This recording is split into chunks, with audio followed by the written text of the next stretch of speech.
Chères citoyennes et citoyens de l'étang salé, l'exercice du pouvoir par la majorité actuelle n'aura pas résisté longtemps à des choix ayant conduit à une forte dégradation de la situation financière de notre ville en 3 ans depuis 2022. La trésorerie a clairement fondu. La capacité d'autofinancement net a chuté de moins 15%. Et la capacité de désendettement de notre commune a dévissé de 100% en quelques mois sur l'année 2024. Ceci est la conséquence directe des décisions du maire et de sa majorité. Sans compter qu'aujourd'hui, des factures s'accumulent. C'est très inquiétant. J'ai alerté sur cette dégradation en conseil municipal et j'ai posé des questions au maire, questions auxquelles il a clairement refusé de répondre. J'ai donc saisi la direction des finances publiques pour obtenir leurs chiffres officiels concernant les années 2022, 2023 et 2024 pour l'étang salé et la moyenne des communes de même taille de notre île. Ces données confortent mon analyse et démontrent que les habitants de l'étang salé supportent plus de charges que la moyenne des autres communes. Ainsi, sous le mandat du maire actuel, depuis 2022, les impôts locaux ont augmenté de plus 13,96%. C'est énorme. J'ai été d'ailleurs la seule à la Civis à voter contre l'augmentation de la taxe foncière, pendant que le maire et son élu Mme Saint-Bail votaient pour. Les charges de fonctionnement de notre mairie ont augmenté de plus 1,2 million en 3 ans.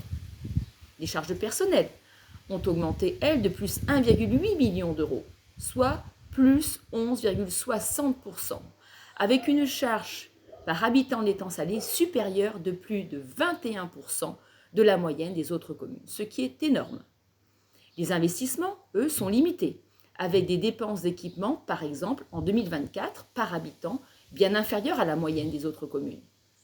À cela s'ajoutent les embauches en lien avec des élus de la majorité, totalement illégales, voire jurisprudence M. Tianakoun, un train de vie dispendieux, une augmentation des indemnités des élus, la suppression votée par le maire et son élu Mme Saint-Bail à la Civis de 60% des passages de bus et suppression totale les dimanches et jours fériés, l'arrêt des travaux des trottoirs au centre-ville de l'étang salé par décision du maire pour arranger certains, mais pas d'autres, et surtout pas l'intérêt général, les ravines, toujours pas entretenues alors que le chikungunya est une réalité, que les moustiques sont toujours là, l'abattage d'arbres centenaires, rue du Cimetière par exemple, une bétonisation accrue de notre ville, la non-protection des réserves d'eau souterraines avec des risques sérieux de pollution dans la zone des sables.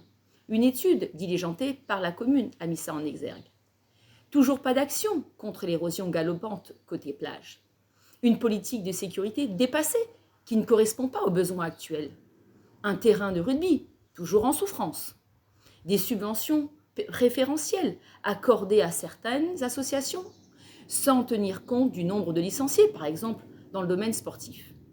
Tous ces choix impactent les finances de notre ville, la mobilité des habitants, leur pouvoir d'achat, leur sécurité, nos ressources et notre cadre de vie.